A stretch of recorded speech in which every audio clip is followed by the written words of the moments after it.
அதிலும் கூட ஒரு மாதிரி ஆகல. அது மாதிரி அவ்வளோ தூரது ஓகே, அது 50 வருஷத்துக்கு முன்னால் பண்ண சமாச்சாரங்கள் அது பேச ஆரம்பிச்சது நிறைய போன விஷயம். ஆனால் தொலைக்காட்சிக்கு நான் வந்து வரதுக்கான முக்கியமான காரணம் பாலச்சந்திரன். அதை மென்ஷன் பண்ணுவோம். அந்த நேரத்தில் 3 படத்துக்கு வந்து கதைவசனம் கேட்டிருந்தாங்க.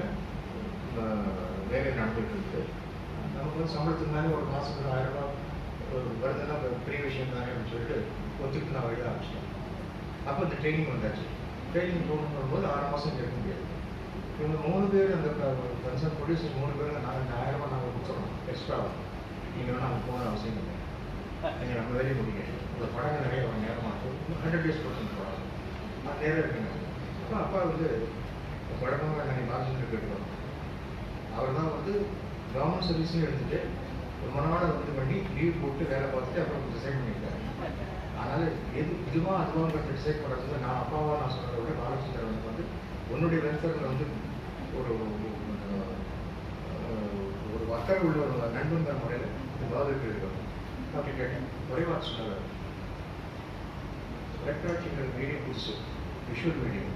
நீங்கள் எழுதுகிற கதையிலேயே வந்து விஷுவல் இருக்குது, விஷுவல் ட்ரீட்மெண்ட் இருக்குது உன்னுடைய கதைகளில். அது என்ன வந்து விருதுப்படுத்தி டெக்னிக்கலாக எப்படி பண்ணலாம், டெக்னாலஜி எப்படி பயன்படுத்திக்கலாம் விஷயங்கள் கிடைக்கிறதுக்கு வந்து 6 மாதம் வந்து சர்வீஸ் வந்து ட்ரைனிங் கொடுக்குறாங்க. ஸ்பெஷல் ட்ரைனிங் வந்து வேஸ்ட் நிறைய ஆட்கள் வந்து கொடுக்குறாங்க அப்படின்னா மிகப்பெரிய ஆப்பர்ச்சுனிட்டி. நான் நினச்சா கூட போக முடியாது. நீ போகலாம், சம்பளமும் கொடுக்குறாங்க, அக்காமடேஷன் கொடுக்குறாங்க. அது போக வந்து உலக திரைப்படங்கள் பார்க்குறதுக்கான வாய்ப்பும் வந்து ராத்திரி 1 மணி 2 மணிக்கு போகிறாங்க இருக்குது. ஆல்ரெடி உன்னோட படம் வந்து 3 லாங்குவேஜில் அப்டேட் பண்ணுவாங்க, தமிழ் தெலுங்குலாம் வந்துச்சு. அதனால் உன்னுடைய இதுக்கு வந்து ஒரு ரைட்டர்ங்கிற மாதிரியும் ஃபிலிம் சம்மந்தப்பட்ட ஆட்கள் வந்து அந்த ஒரு பீரியட் தெரிய உங்களுக்கு. அதனால் நீங்கள் கேட்டாலும் இந்த நேரம் கேட்டாலும் அவங்க படம் எடுத்து போகிறதுக்கு ஒரு 1 2 கூட படம் போகிறதுக்கு போட்டு கொடுப்பாங்க பார்க்குறது. நான் மிஸ் பண்ணாது.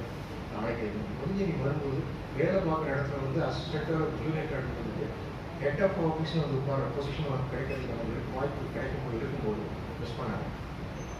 நீங்கள் உங்களுக்கு டேரக்ட் டைம் வந்ததுக்கப்புறம் வந்து உட்காந்துன்னா முதல் வார்த்தை கிட்டே தான் வரணும், முதல் கொண்டாடை கிட்டே தான் வரணும். அது எப்படி நடந்தது, அது அவருடைய ஆசீர்வாதம், அவர் கொடுத்த கைடன்ஸ். திரைக்கதைக்கு நம்ம வந்து இது பண்ணேன், நான் ஹெல்ப் பண்ணேன், எனக்கு படம் கொடுத்தேன், அடுத்த படமும் சான்ஸ் கொடுத்தாரு, அதை நான் பயன்படுத்தினதெல்லாம் வேறு விஷயம். அந்த கேரியர் வந்து நீங்கள் வடப்பட்ட ரேடியோவுக்கு வந்து எப்படி இருக்கோ அதை வந்து வெயிட் பண்ணாங்களோ அப்படி சொல்லணும். இந்த மாதிரி ஃபிலிம் மீடியா விஷுவல் மீடியாவுக்கு வந்து என்னை கரெக்டாக வந்து ஜட்ஜ் பண்ணி அந்த கோவில் தள்ளி விட தான் போய் வாழ்த்துங்க. இந்த மாதிரி நன்றி சொல்லக்கூடிய ஆட்கள் நிறைய பேர் இருக்காங்க, நினச்சிக்கிறேன். வாழ்த்துக்கிறேன். நன்றி.